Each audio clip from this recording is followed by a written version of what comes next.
Hey y'all, I'm James Wright and welcome to my shop. Today we're talking about braces. So you know what to do. Brace yourself because this is not going to be a boring video.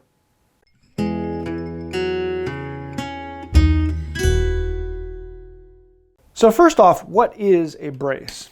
A brace is an off-center device for driving a screw. It is a type of hand drill, but that kind of gets confusing because this is not a brace, this is an egg beater drill. It is also a type of a hand drill. And then you can continue on farther with something like this. This is not an egg beater drill, this is a breast drill. Even though it's shaped like an egg beater drill, it's also a type of hand drill. But today we're just going to be talking about braces, these weird shaped driving devices. So braces come in many different styles. You can get some that are all wood. I don't actually have any of those in stock, but most of them come like this. This is a pretty standard one with a ratcheting head so that it can roll in one direction and not the other.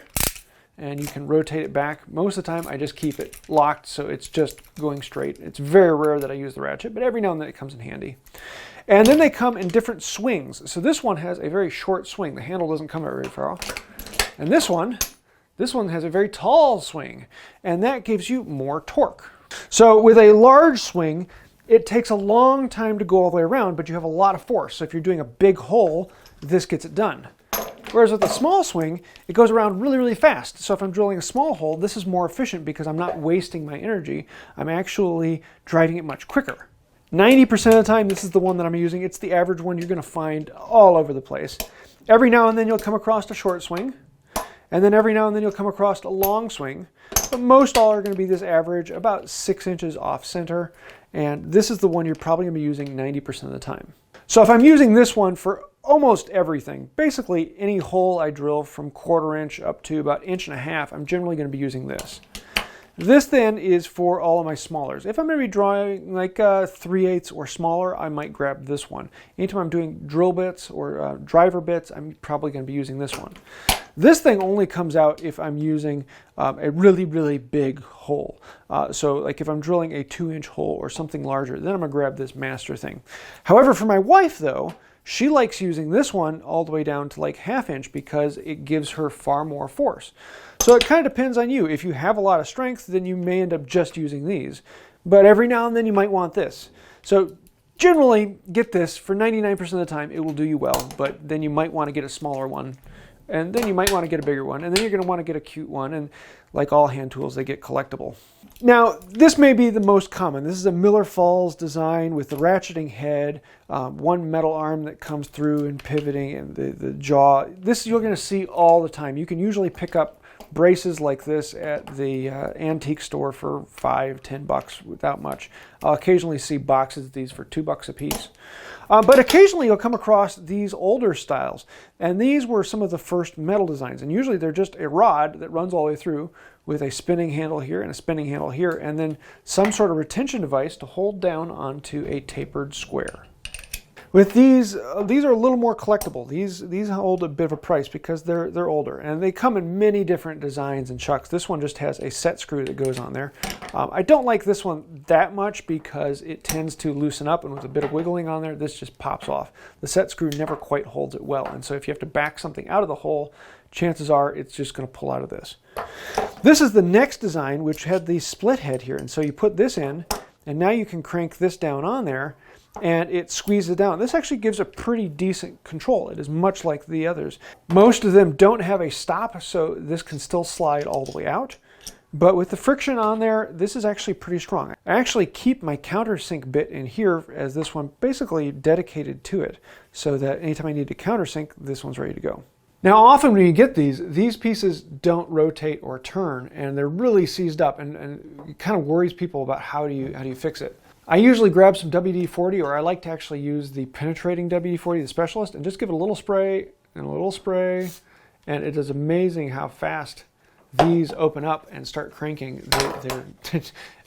The oil in there is just polymerized and hardened over the years, and so adding a little bit of new oil in there, they work up and they run incredibly smoothly, especially when you bang them into other things.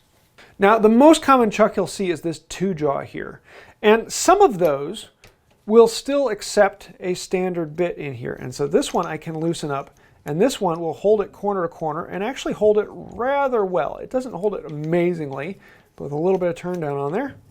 Now this holds relatively well, and this will actually work with that. But some of these do not.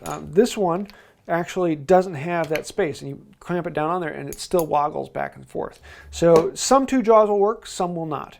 Occasionally you'll still come across some that have a 3-jaw, though those tend to be in the ones from the 80s and later.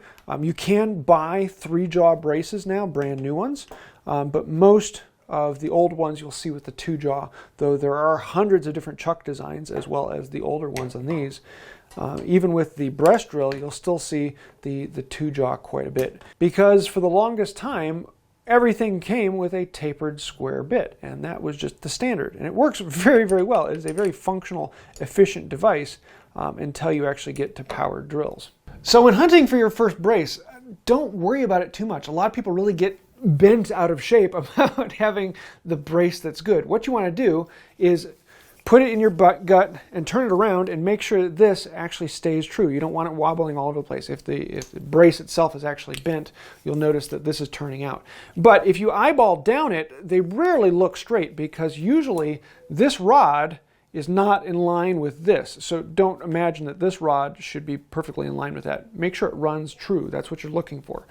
And after that, they tend to be cheap enough that you're going to end up getting a bunch of them. And I probably have a good 24 of them in my storage to sell or give away at times, just because they tend to collect. There are thousands and thousands and thousands of antique braces out there. So don't sweat it. You don't have to get the perfect one, because eventually you're going to have a whole bunch of them.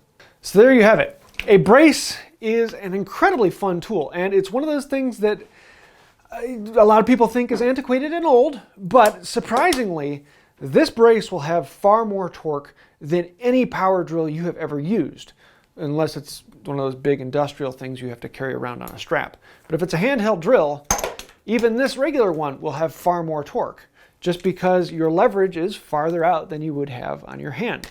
And so you can get really heavy things done with a brace. It is a tool that still has a lot of use for today.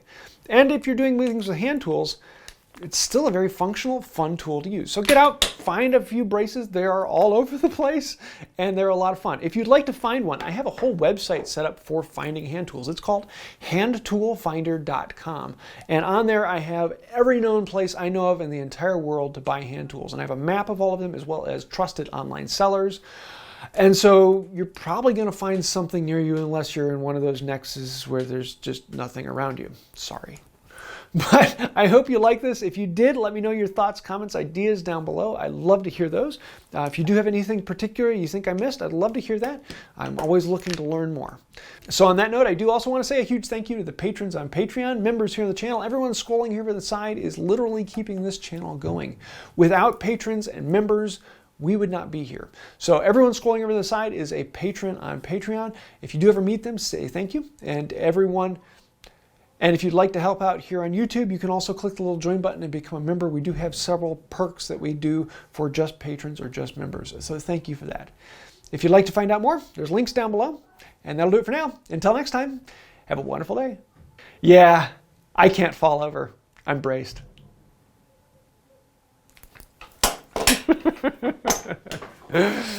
Okay, yeah, I'm gonna go pick that up.